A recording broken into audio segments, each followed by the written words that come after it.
এই প্ৰমোদ বড় ডাঙৰিয়া ওপৰ ইচ্ছা নাযায় আজি তেওঁ যি প্ৰতিশ্ৰুতি দিছিল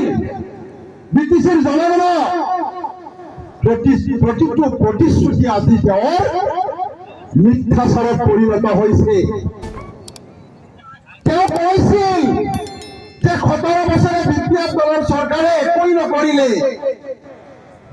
যেতিয়া তেওঁ বড়োলেণ্ড ইউনিভাৰ্চিটিৰ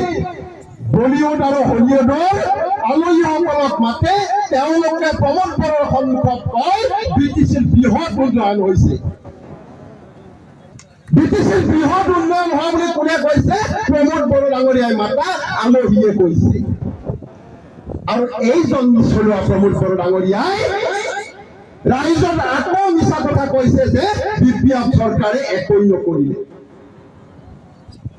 এইজন প্ৰমোদ বড়ো ডাঙৰীয়াৰ এই অবৈধ চৰকাৰক আঁতৰ কৰি ব্ৰিটিছে শান্তি সম্প্ৰীতি আৰু উন্নয়নৰ স্বাৰ্থত আজি বেলেগে চৰাই বিলৰ ৰাইজ জনগণ জাতি জনগোষ্ঠী আজি হিলদল ভাঙি ওলাই আহিছে এইটোৱে প্ৰমাণ কৰিছে যে পৰৱৰ্তী সময়ত এই প্ৰমোদ বড়ো ডাঙৰীয়াৰ অবৈধ চৰকাৰক হাতাও কৰি পুনৰ হাগ্ৰামাৰ নেতৃত্বত বিপ্লৱৰ চৰকাৰ প্ৰতিষ্ঠা কৰিব তাৰ কাৰণে মই এটা অনুৰোধ কৰিছো যে আমাৰ এই যুদ্ধ এই সংগ্ৰাম আমি অটুট ৰাখিব লাগিব আমি জাতি জনগোষ্ঠীৰ কথা চিন্তা কৰিব লাগিব ভাষা সংস্কৃতিৰ কথা আমি ভাবিব লাগিব আৰু তাৰ কাৰণে অহা 2024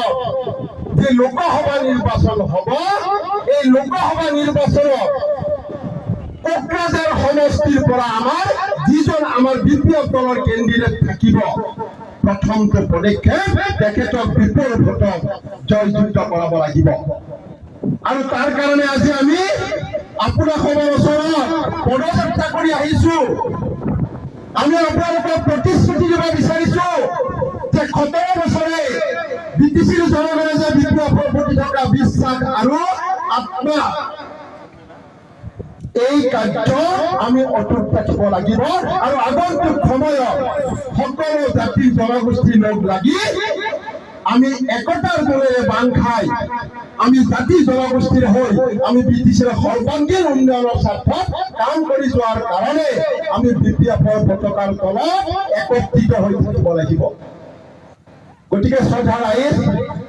আৰু এখন সভা আছে নিৰ্বাচন আহিলে আমি বহুত কথা কম ক'ব লগা কথা বহুত আছে মাত্ৰ এটাই আহ্বান জনাব বিচাৰিছো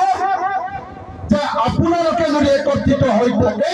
ব্ৰিটিছৰ কোনো শক্তিয়ে বিপ্লৱ দলক পৰাজিত কৰিব নোৱাৰে পৰৱৰ্তী সময়ত এইখিনিকে কৈ মোৰ সমগ্ৰ বক্তব্য সামৰণি মাৰিছো ধন্যবাদ